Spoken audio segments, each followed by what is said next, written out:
do I want UFOs to exist? Yes, I want UFOs to exist because that would be really interesting. Of course, everybody does. Yeah. It'll be cool.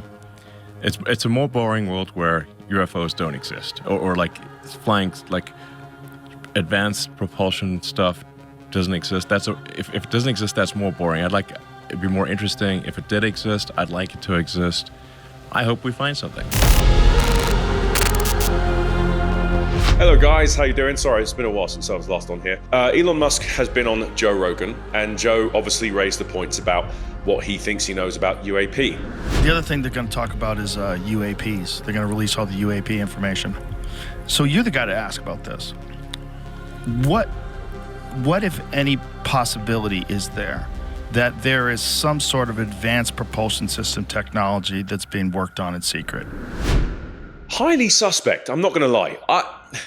With what Elon knows, sure, he's in a very good position to know this, even with the clearance that he has, which I'm sure is at a very high level. But what's to say that for the best interest of national security, that someone that well known should be given some of those types of secrets from said private aerospace firms, in this case, obviously, Lockheed Martin, Northrop Grumman, Raytheon, etc., etc. It's not like I would like this to exist, to be clear.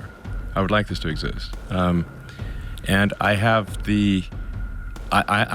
from a security clearance standpoint, I have top secret. I have the equivalent of like an all access pass from a security clearance standpoint.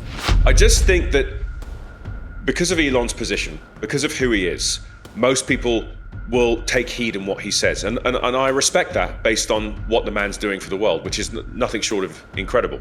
But does not imply that he has to be privy to certain things that are going on, again, within private aerospace, or the military for that matter. I just think that we shouldn't take what he's saying as gospel.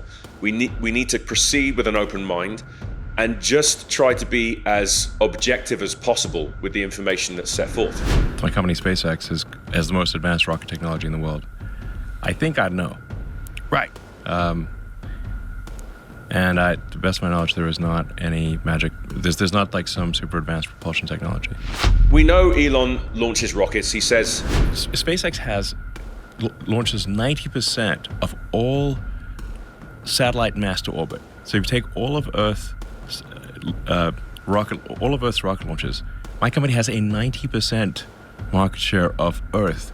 China does about 5%, and the rest of the world does, including the Boeing, Lockheed, Northrop, and everyone, does 5%. An absurd number. I didn't even know that it was that high. That's just insane. And it's true. He has a lot of satellites up in space facing towards the Earth, not looking out for these things. And I think that we also need to bear in mind that the Five Observables are quite important here. One of them being these things are moving beyond what we understand as the speed of light. They're using anti-gravitic type propulsion, which means that effectively, to get from point A to point B, it's bending space and time so that point A and point B coexist in the same space. Very, very important to keep an open mind and not to fall down these rabbit holes of, because Elon said that must mean that they don't exist. No, I fundamentally disagree. And I think that, as I've always done, I don't pass judgment on anyone. I just look at the objective data. And so should you.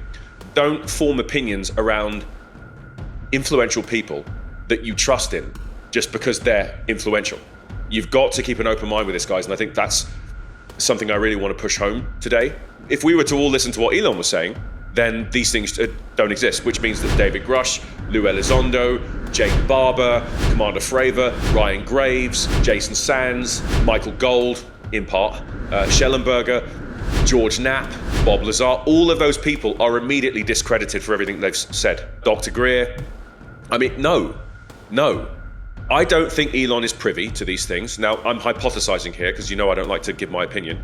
I don't think he's privy to what's going on.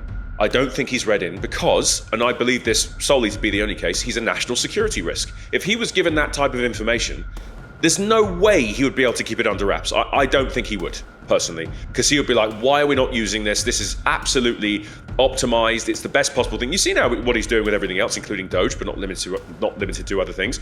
I think he'd apply the same level of logic to this. Go, why are we not using this? And I think he would be a problem for these said private aerospace firms. They don't want someone that public knowing that kind of information. That's it for now, guys. You heard it first from DK, and I'll see you in the next one. Thank you.